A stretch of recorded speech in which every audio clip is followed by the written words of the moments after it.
The time has come for winners and losers, ladies and gentlemen. Welcome back to Football Therapy with me, your host, Jan. Yes, we are talking about Chelsea, so sadly, mostly losers. No, only joking.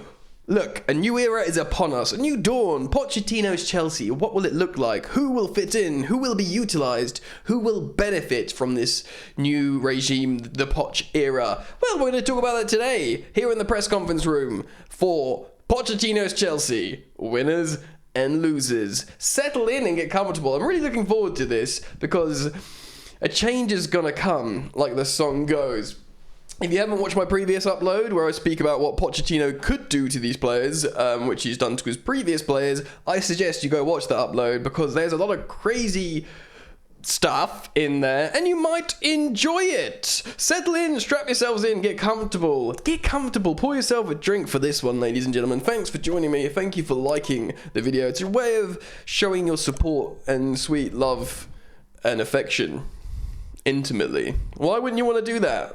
It takes a millisecond to click like, and it helps me out. You're welcome to subscribe. I am delighted to say this video is brought to you by my sponsor, OneFootball, which is a totally free application, and it's the best football companion app simply out there in the world. It is. Look at that wonderful Chelsea-themed banner down there below me. Yes, stats, lineup, transfer news, manager news, general football news, notifications. You'll be the first to know everything. Just like when you subscribe to this show and you hit the bell notifications icon, OneFootball will tell you, to what's going on. So do click the link in the top of the description and enjoy yourself. Right. Get the microphones up. I know I'm holding one, but get yours up. A lot of players ain't going to make the cut. I'm just telling you now. We're going to have to be brutal. I think I'll probably just keep them all in because I'm a soft touch. Anyway, get the microphones down. Let's start with goalkeepers, shall we? And it's not looking good, Brev. Let's start off with losers. Edouard Mendy. Thank you for the Champions League. You will forever be cult hero status. Cult icon. You had a good run. You won the AFCON, the Champions League, FIFA Men's best goalkeeper, whatever it was. But I think it was a bit of a purple patch in your career. Wonderful story. Dude was in like the, friggin' job centre 1 minute and then Champions League win it the other minute as the narrative goes. But he's not the one. He made a blunder the other day. He won't be a first team keeper. He wants to be first team keeper. There's a mutual agreement between club and player that he will go. So he will be identified as a loser in this themed video. Similarly, Kepa Arrizabalaga. Now, if only one can go, will be Mendy. But Chelsea want a new first-team goalkeeper, and Chelsea don't like the fact how Kepa is on first-team goalkeeper money. And like Mendy, he will want to be number one. Now, lots of people will kind of understandably back Kepa because he's been making good saves. I think his save percentage this season is really, really good. But I still don't think he's in the mould of the Chelsea goalkeeper. Chelsea are identifying Andre Onana and others. They will try and sign a goalkeeper, so he has to be a loser as well. Marcus Bettinelli, I'm going to put as a winner just because he signed an extension and he will remain the third choice goalkeeper. They clearly like his professionalism and like him for training. And they probably believe that should a crisis happen, they wouldn't feel like it's a disaster if he's in goal. So he'll be a winner because he just continues to tick along. And I'm going to say winner as well, Gaga Slonina. He's only a teenager still, but he's been interviewed by the club a lot, and apparently reports are suggesting that the club is really impressed with Gaga Slonina. How he speaks, how he's been training, obviously he plays for USA now, starts in the first team, I believe. Despite being so young, he's very, very good. And now I'm not saying, they probably planned for him to go on a competitive loan, but I don't know, man. Like, if they like him knocking about, maybe there's a chance he could be the second keeper. If they do indeed sell both Mendy and Kepa, why not keep Gaga as the second choice goalkeeper? I know you can make an argument at that age, you want them to get lots of game time, but maybe if he's training with the first team goalkeeper and a good team, and I don't know, I'm going to say he's a winner. Okay, so Benoit Badiashile, that's pretty easy for me. He is a winner. He's played really well of late. He's our probably most informed, best left-footed centre-back. alongside Levi Colwill. I'm going to say Benoit Badiashile is a winner. He's proven in this team. I'm, of course, going to talk about Levi Colwill. I don't want to talk about all the loan army, but I'll talk about notable mentions. Levi Colwill will be a winner. There's reports that come out today saying, De Zerbi really wants to keep Levi Colwill in the Brighton team, but Pochettino wants him, Chelsea want him. He's absolutely, not only will he not be sold, he won't be loaned again. Chelsea want him in the Chelsea first team, which is kind of music to my ears. So off the bat, two really good left-footed, left-sided centre-back options there. So you feel covered, you feel like, we are good, we are fine. Similarly, Thiago Silva, he has to be a winner because he's just the absolute GOAT centre-back. He's eventually got to start falling off. I think he probably will next season under Potch, because Pochettino's football is so high octane, it's so press, counter-press, lots of running. Dude's going to be 39. That's going to catch up with him. If we do play back three at times, which Pochettino does, play Thiago Silva in the middle, I think we're going to start slowly seeing him, especially next season, take a bit of a backseat role. That is just my perception of how things are going to go. Let's stay on centre-backs. Wesley Fofana, massive winner. Massive winner. Right side, obviously, like our most expensive centre-back of all time. I am a huge, super fan of Wesley Fofana, as you guys know. I loved him at Leicester as soon as, because they spent 30 million on him from Saint Etienne. I was like, what have they wasted their money on? And then I saw him play before he had that leg break, and I was like, yes please, get him to Chelsea. And we signed him. I couldn't believe we signed him, because there was no links for ages when I was just desperate for him, and then we signed him out of nowhere. It's like I manifested it with my sheer desire. Absolute winner. There's no way this kid is not going to be a winner. Trev Chalobah, I'm going to say winner as well, because within those four players, Levi Colwill, Benoit Badiashile on the left-footers, and then you've got Wesley Fofana, Trevor Chalobah on the right-footers, all young and all good players. Trev has fluctuated in form. I feel like he could develop and get better under Pochettino, as many players could. So he's a winner. Staying on centre-backs, the final centre-back, I believe, Kalidou Koulibaly, I'm going to say loser. Because I think we're going to play a back four, and then we've already got the four positions covered, two on each side, and Thiago Silva being like the elder statesman, the experience, the teacher, the role model. He's already confirmed, or Belle Silva, his wife, has already confirmed that he is staying. So I think Koulibaly is going to have a little bit of value. We'll take a hit on him. We sign him for 34 million. We'll probably sell him for like 18 million a year later, which is ridiculous. Nearly half. That's just my speculation, but I think we're going to flog him. Two obvious winners, we're not going to spend a lot of time on them, is of course Ben Chilwell and Reece James, our first choice fullbacks and wingbacks. Need I say more? They're so important for Pochettino's system. Danny Rose, Kyle Walker, and Davies, and who was the other guy? Someone else at Tottenham, but they had four, well developed under Potch.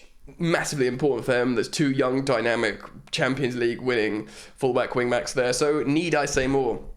Cesar Azpilicueta, I'm going to say loser, because I feel like he shouldn't have stayed this season. He's a Chelsea legend. He plays so well. They just wanted to keep him for like transition and seniority, but he's still young enough to go and play well in like La Liga for Barcelona, which he nearly went to, of course. And I have a feeling we might just let him go for free. Just because out of sort of like the same what we did with Petr Cech, letting him go to Arsenal. Just go do your thing out of respect. Mark Cucurella. Now he is just going to scrape winner here, because this is a £62 million signing it's not Koulibaly in his 30s, 34. This is 62 million of a guy that's mid-20s. That for me, he's had a pretty poor season, but he'll get another crack. They'll start him again. They'll give him a chance under Pochettino, and there is a player in there. It's just he's been really poor. That will frustrate a lot of people, but I'm going to say winner, because it gives him a chance to start again under a really good developmental coach in Pochettino. So lucky for you, Cucurella, that it's happening like this. Clean slate, my friend. All right, baby girl. Let's go on to some midfielders. Enzo Fernandez, massive winner, of course. Argentine countryman like Pochettino, World Cup winner, a consistent performer despite being dropped into a dysfunctional Chelsea team mid-season. Winner, winner, chicken dinner. N'Golo Kante, now, we want him to stay, the club want him to stay, he wants to stay, but apparently it's still dependent a little bit on what Pochettino plans, because Chelsea want to sign a midfielder, a partner for the aforementioned Enzo Fernandez. And although many of us thought N'Golo Kante might be that man, maybe they want more static. Less of a roaming interceptor than Kante. Kante likes to run around. Someone that stays a little bit more resolute next to Enzo and actually can be the one that allows Enzo to get forward a little bit more. A bit more of a classic CDM. Of course, we've referenced Declan Rice. But it looks like he might be off to Arsenal, which is very frustrating. They'll pay him a lot more money than we will, especially with our new wage structure, which, by the way, I endorse and I subscribe to the idea of incentivized wages. I always have. I said it way before we were bought by Bowley & Co. But despite that, I think that Pochettino would have seen enough of Kante in his time in the Premier League. He would have seen him win the Premier League for 2 different clubs and go on to win the World Cup. And I just feel like maybe he will be happy to keep him for a couple of years. So I'm going to say winner. Now, Kovacic, this is tough. I'm going to say loser, which is a shame. I think he's a very, very good player. I think we'll just get value to sell him, essentially. Much needed value. He's a great ball carrier. We're going to look for good pressing and counter-pressing. I don't know if he's too much of a presser and counter-press. I just think maybe his time has come, and he's won the Champions League with Chelsea and the Europa League. He's a good player, but I feel like buying a new midfielder, the amount we've got, I just feel like just about. Let me know what you think about, Kovacic down in the comments. Ruben Loftus-Cheek, I've been a big fan of his over the years in terms of his player profile and his technical ability, but I don't think we're going to go for utility players under Pochettino. It's going to be quite a rigid system that you play in your position.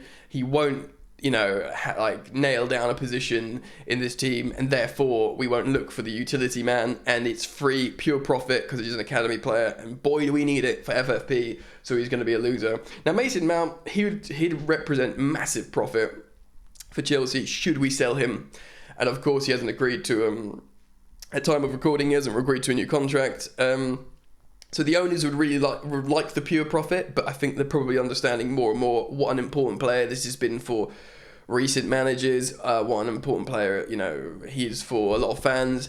And I think personally that Mason Mount would develop so well under Pochettino. If Pochettino can make Dele Alli a player that scores like 17 Premier League goals in a season, I imagine what you could do with Mason Mount, who's already got just 10 goals, 11 assists as a number 8 or whatever. I feel like he's a massive winner. I feel like also Pochettino might be the one to convince Chelsea to pay him that little bit more to stay. Dennis Zakaria, I was going to say loser because he's not going to he's going to go straight back to Juventus. Conor Gallagher's really tough for me as a midfielder because he would represent the most obvious money maker in terms of the pure profit academy FFP ting, because he's proven in the Premier League. He's had multiple loans. He's played for Swansea, West Brom. Who else has he played for? Of course, Crystal Palace. There's another Premier League team he played for. I can't remember. Forgive me. But he's great. He's versatile. He's hardworking. He's professional. He's, of course, very young. He's got a goal in him. He's got a wonder goal in him as well. He's good at pressing and counter-pressing. He's kind of, in many ways, really, really good for Pochettino in terms of how he retains tactical information and how he works really, really hard. He's probably our hardest worker in the team. And if there's one thing off the bat that players need for Pochettino is the ability to work really, really hard. So that's tough. I'm so on the fence for this one because I feel like he'd be perfect. He wants to play for Chelsea, but obviously if I had to pick from Mount and Gallagher, personally, I'd keep Mount. Many people would as well for what he's done for the club. I'm going to just say loser because I think we need money, which is such a shame because he's been trying his little heart out in a time when we've been so bad. He's been playing so well, better than the rest and trying really hard. But I think, if anything, that's just served Chelsea really well for a shop window, and I think Chelsea will get like £40 million for him. So he'll go on to play really well in the Prem and probably make us look silly, but we move. Carney Chukwuemeka. Now, provided he doesn't go on a loan, which I don't think he will, winner. Great player in there. Very interesting to see how he will be utilised in like a Pochettino 4-2-3-1 formation. You know, would he play as a number 10? Maybe. Potter certainly turned to him as a sort of offensive, front free player at times. The people have looked at him when a lot of people thought maybe he was a sort of deeper midfielder, but I really think he can affect higher up the pitch. I'm going to just say winner because I don't think he'll get loaned. He certainly won't get sold.